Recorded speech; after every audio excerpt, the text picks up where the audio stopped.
I'm going to pass the mic down, and each panelist has prepared a short speech to be able to provide you with information. Once all of the panelists are done, then we're going to open up the floor for questions. Hi everyone, how are you? Can everybody hear me okay? Okay. Let me introduce. I do work at Lackawanna County Area Agency on Aging. I'm the Protective Services Supervisor there. So when I was asked to do this, my mind automatically goes to what I do every day, Protective Services, which is investigating abuse, neglect, exploitation, and abandonment of older adults in Lackawanna County, in both facility settings and private home settings. So I found myself trying to mesh what I do every day with also the needs of this special group. Usually I do in services for facilities, senior centers, high-rises, to educate them on abuse and neglect. But I appreciate this group. I have been a caregiver for both my grandmother and my great-grandmother. Both are now deceased, but I found myself in that sandwich world. I have a small child, and it comes with unique challenges, and it certainly is a life-changing experience, and one that it really, each individual has a unique experience. And when I was trying to decide how to talk to everybody or what to talk about, I was trying to define, first of all, who are our caregivers, and we're all caregivers at different degrees. It could be the caregivers we see most often are adult children taking care of their older, their parents, their grandparents, their parents, their in-laws. We see grandchildren taking care of their loved ones, spouses, nieces, nephews, siblings, neighbors sometimes find themselves to be caregivers, and parents sometimes find themselves taking care of adult children for a variety of reasons. So we see a lot of different roles as caregivers, or different individuals falling into that role. We become caregivers sometimes willingly, a lot of times willingly, not always happily. I hate to say that, but that is the reality of it. And sometimes by default. We just are the one in the family that takes on that role, or gradually we develop as caregivers.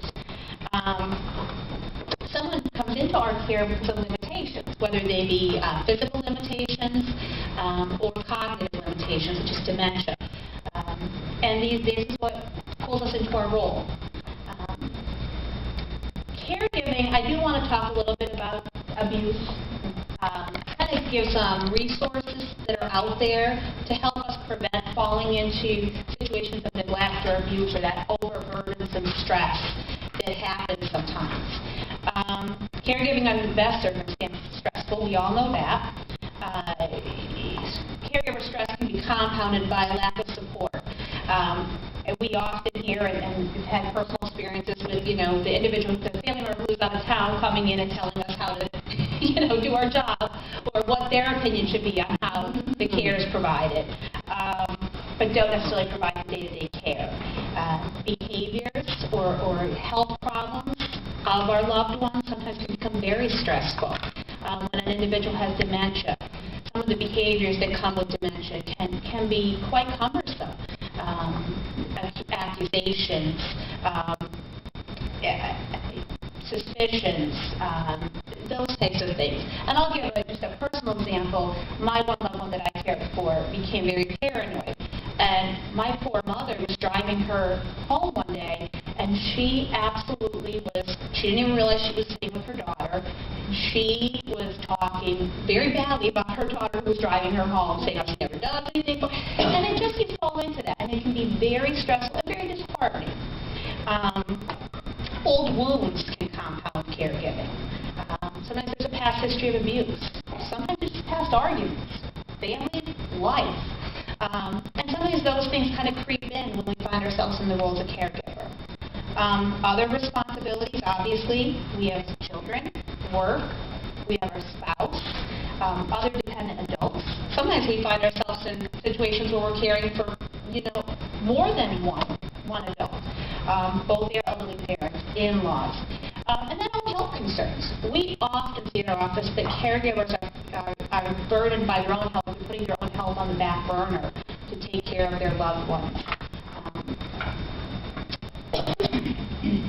Some of the things that we see, and I I hope this is meeting you guys' needs. Some of the stuff we see is, lifestyle versus abuse and neglect.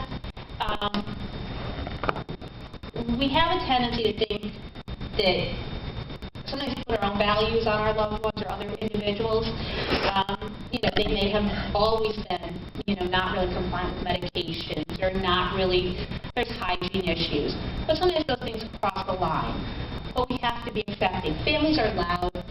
Some families are louder than others. Some individuals just never really they weren't really worried about their home environment, the home environment being cluttered. The reality is no situation is perfect. I always say that at our office when we talk about cases or concerns that are going on with the family. No situation is perfect. Life happens. And what's life and what's abuse are two very different things, and what's neglect. But I caution, and I do this with caregivers, paid caregivers in facilities, to know your triggers as a caregiver. Know your warning signs. Monitor yourself. I think we all at times find ourselves with less patience. I mean, by the time you get home from work and you make dinner and you do the homework and everything keeps piling up, that patience kind of shortens a little bit. If we're becoming increasingly short-tempered, tearfulness, anxiety, the chest palpitations, the inability to sleep, those things can happen intermittently, but how frequently are they happening for you as a caregiver? We need to find ways to take a break, to get the help, and recognize our own limitations, or recognize that we don't have to do everything. Sometimes we need to accept that help. That's the one thing that I see at the office, that sometimes family members, when it crosses the line into neglect or abuse, sometimes loved ones aren't willing to accept the help. They have a really hard time accepting that service. And I can appreciate it. There's a whole 100 reasons why it's hard to accept help in the home. And they're very valid reasons. But sometimes we just need that little break to help out. There are certain behaviors or certain things that when we are taking care of a loved one, it grows. I'm trying to take it too long by him. But sometimes, our caregiving world grows. We start off sometimes very gradually as a caregiver. It might just be checking in, calling once in a while, taking our loved one to the doctor's appointment, very gradually. And then the needs increase. Then it becomes every day stopping by to give the medications, preparing meals, all the way up until 24-hour care where you're living with the individual's living with you. Sometimes that happens overnight.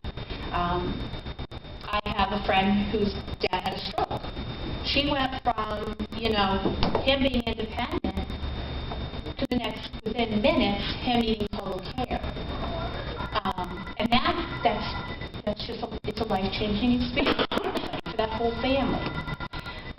Some red flags as caregivers that I can think of that kind of change the cards, that change the playing field a little bit, is if our loved one starts to wander, if they're leaving the house, getting lost, that's a huge red flag. That's when we as caregivers would say, hey, wait a minute, something's changed here. That's usually the point where somebody really needs 24-hour care. And there are resources out there. Missed medication, forgetting to medicate, even with the pill box set up. At that point, typically somebody has to step in to start making sure their loved one takes the medication at prescribed times, making sure the medications are out of reach or hidden.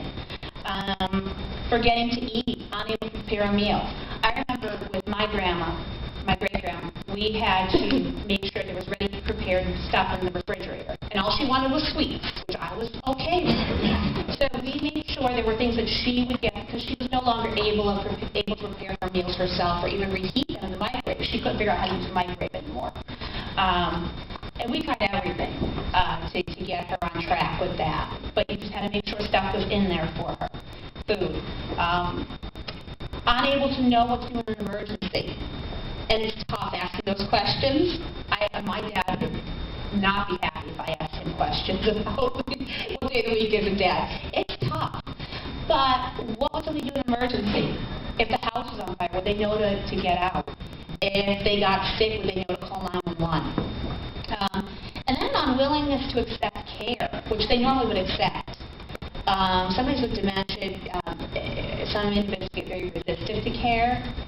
They don't feel they need the care. They might at one time have helped you. Sometimes physical aggression occurs.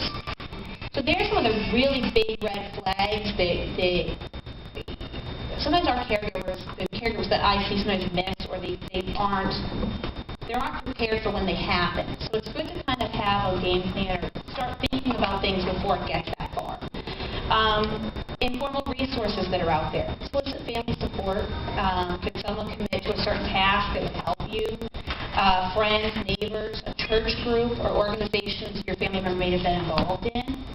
And then there's formal services.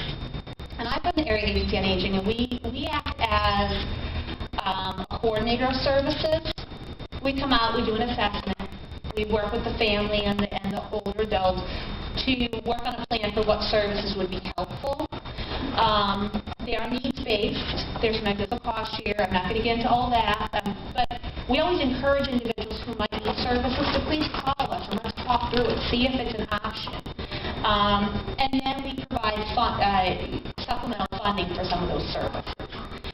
Some of the services that I can think of, and we also provide funding for services we don't directly supervise or provide or organize. Some of the formal resources that are out there, senior centers. Senior centers are a tremendous help.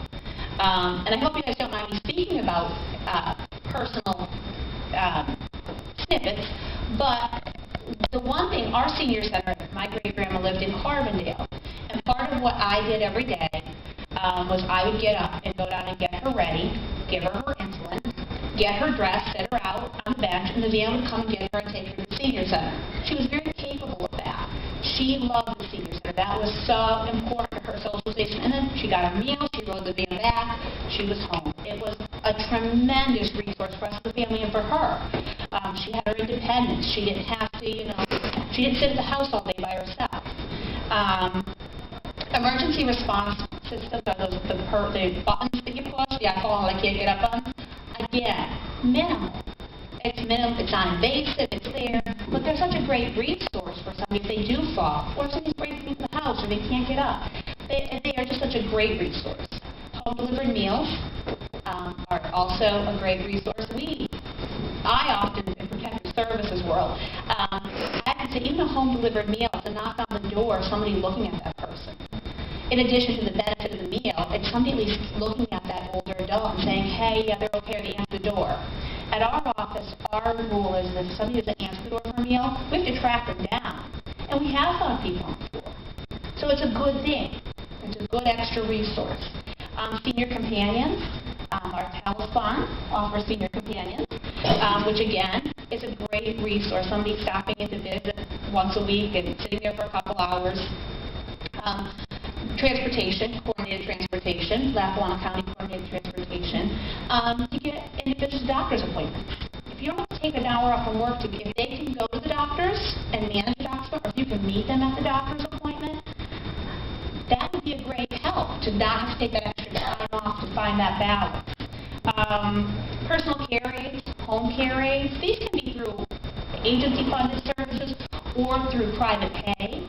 To help.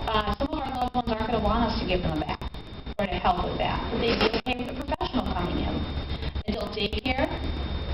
We're fortunate enough to have 2 adult daycare providers in Lackawanna County. Another great resource. We also have 2 nursing home diversion programs in Lackawanna County, both the Aging Waiver and the Life Sky Singer program. Now, their needs, obviously, needs-based and financially, if you're financially eligible, but they're great programs. They provide a wealth of service and keeps a family together and let somebody live in their home independently or lives in their home longer. Home health, obviously, nursing, therapies. And then we even have some physicians in Lackawanna County that do home visits or will send a physician's assistant out. So there are some great resources out there to help a family who's struggling. And they're actually the same resources that we use as an agency to work towards trying to resolve a problem when one arises. Let's see what we can do before placement occurs. Let's see what we can do to pull together a plan.